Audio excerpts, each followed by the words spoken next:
yuridik tashabbuslar ilgari surildi. Sizlaringiz sportlaringiz, o'qitlaringiz, o'quvchi mana shu ustozlarimiz tomonidan ham sizlarga ma'lumotlar berildi. Hammamizning xabarimiz bor.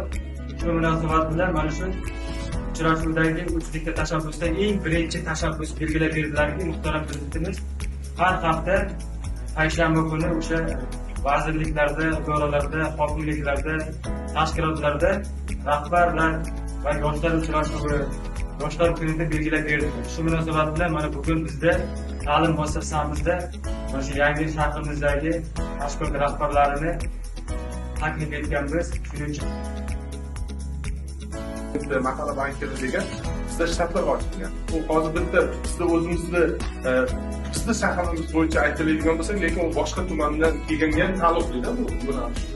Bu faqat buyoqdagi o'quvchilar yoki misol uchun Fazilat mahallasida yashayman, faqat menga tegishli emas. yangi shahar Общий.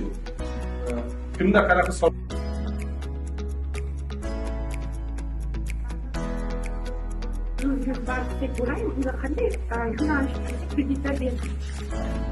Savolingiz tushunarli.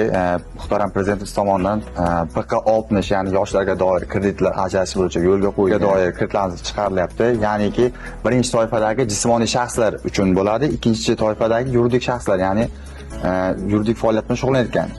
Jismoniy shaxs bilan yuridik shaxs farqiga keladigan bo'lsak, jismoniy shaxs xuddi o'zingiz nomingizga olishingiz. YATT yoki MCH ochib faoliyat kengaytirilgan tarzda olib borsangiz, unga alohida kredit beriladi. Aytmoqchi bo'lganim shunday bo'ladi. Agarda sizda jismoniy shaxs nomida bo'ladigan bo'lsa, o'sha yoshlarga doir kreditlarimiz mavjud. Bunda ya'ni yoshlarga 18 yoshdan 30 yoshgacha bo'lgan fuqarolarga beriladi, O'zbekiston kasb fuqarolariga.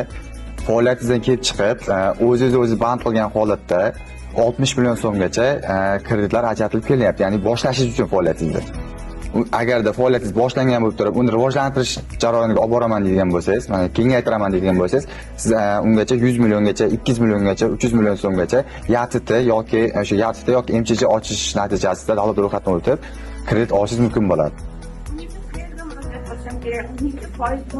Foizlari bugungi kunda o'sha yoshlarga doir 18% beriladi. Kerakli hujjatlar shu pasportingizni olib kelasiz.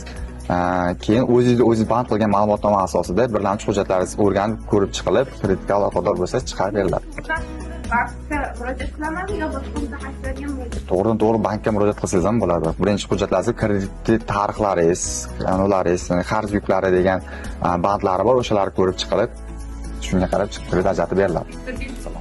18 yoshdan 30 yoshgacha beriladi deyapsiz. Yoshlarga doir degan.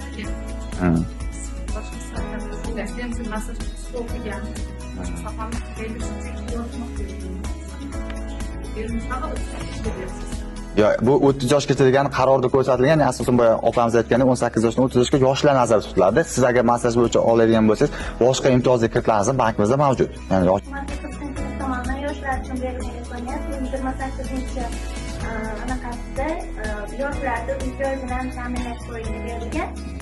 Masalan, hozir 30 yoshdaman, mana shu kreditni olmoqchiman. Subsidiya masalasi qo'yilgan.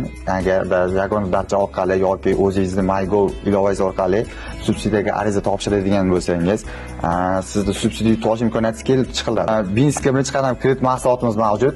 Buni summasi 5 million so'mgacha beriladi.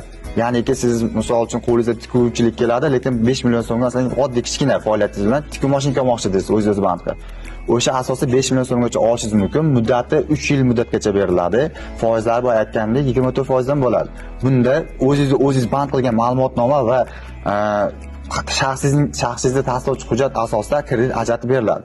Ta'minotiga istalgan turda xohlasangiz sug'urta kafilligi, xohlasangiz jismoniy shaxs kafilligi asosida kredit ajratib berilyapti. Bunaqa joy holat bo'ladigan bo'lsa, mana bizni bankimizda eshik ochib, shu mutaxassislar ishlaydi. Nafaqat bizniki mana shu.